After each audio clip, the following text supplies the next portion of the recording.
ഇടുക്കി തൊടുപുഴ നഗരസഭ മുസ്ലിം ലീഗ് കോൺഗ്രസ് തർക്കത്തിൽ ലീഗിനെതിരെ പരസ്യ വെല്ലുവിളിയുമായി ഇടുക്കി ജില്ലാ കോൺഗ്രസ് നേതൃത്വം രംഗത്ത് വന്നു.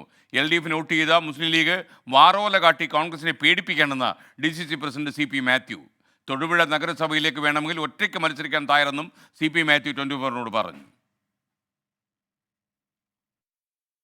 ഈ വാറോളയുടെ മുമ്പിൽ കോൺഗ്രസ് പരാജയപ്പെടില്ല. ഞാൻ വീണ്ടും ആവർത്തിക്കുന്നു, അടുത്ത മുനിസിപ്പൽ തിരഞ്ഞെടുപ്പ് നടന്നാൽ ഞങ്ങൾ ഒറ്റയ്ക്ക് മത്സരിക്കും. ഒറ്റയ്ക്ക് മത്സരിച്ചാൽ ഒറ്റയ്ക്ക് ഐക്യജനാധിപത്യ മുന്നണി എന്നൊരു മുന്നണി ഉണ്ടോ ഇല്ലയോ എന്ന് ഞങ്ങൾക്ക് അറിഞ്ഞുകൂടാ. കോൺഗ്രസ് ഒറ്റയ്ക്ക് അധികാരത്തിൽ വരാനുള്ള ജനങ്ങളുടെ അംഗീകാരം ഈ മുനിസിപ്പാലിറ്റി നൽകും.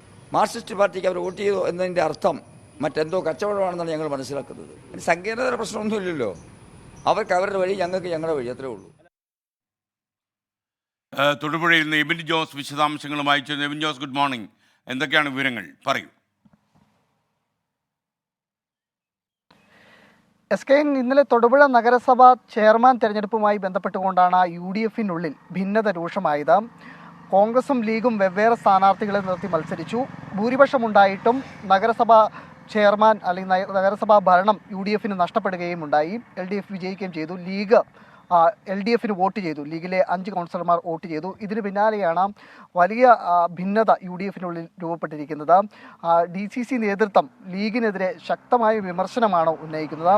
DCC പ്രസിഡന്റ് CP മാത്യു പറഞ്ഞത്, ലീഗ് ഒരു വാറോല കാട്ടി കോൺഗ്രസിനെ പേടിപ്പിക്കേണ്ട ആവശ്യമില്ല. വരുന്ന തെരഞ്ഞെടുപ്പുകളിൽ, പ്രത്യേകിച്ച് നഗരസഭയിൽ ഇനി നടക്കാനിരിക്കുന്ന തെരഞ്ഞെടുപ്പുകളിലെല്ലാം തന്നെ കോൺഗ്രസ് ഒറ്റയ്ക്ക് നിന്ന് മത്സരിക്കും, ഒറ്റയ്ക്ക് നിന്ന് ശക്തി തെളിയിക്കും. ലീഗ് വാറോല കാട്ടി പേടിപ്പിക്കേണ്ട ആവശ്യമില്ല എന്നാണ് പറയുന്നത്. ഏതായാലും ഈ UDFനുള്ളിലെ പ്രശ്നം, പ്രത്യേകിച്ച് ഈ നഗരസഭാ തെരഞ്ഞെടുപ്പുമായി ബന്ധപ്പെട്ടുകൊണ്ട് ഉടലെടുത്തിരിക്കുന്ന പ്രശ്നം പരിഹരിക്കാൻ അനുനയ നീക്കങ്ങൾ സംസ്ഥാന നേതൃത്വത്തിൻ്റെ ഭാഗത്തുനിന്ന് ഉണ്ടായിട്ടുണ്ട് എന്നുള്ളതാണ് ഇപ്പോൾ മനസ്സിലാക്കാൻ സാധിക്കുന്നത്. മുസ്ലിം ലീഗ് പറയുന്നത് ഇനി UDFുമായി സഹകരിക്കില്ല, ജില്ലയിൽ യാതൊരു സഹകരണവും ഉണ്ടാകില്ല എന്നാണ് മുസ്ലിം ലീഗ് നേതൃത്വവും പങ്കുവയ്ക്കുന്നത്. Thank you Ebin Jose.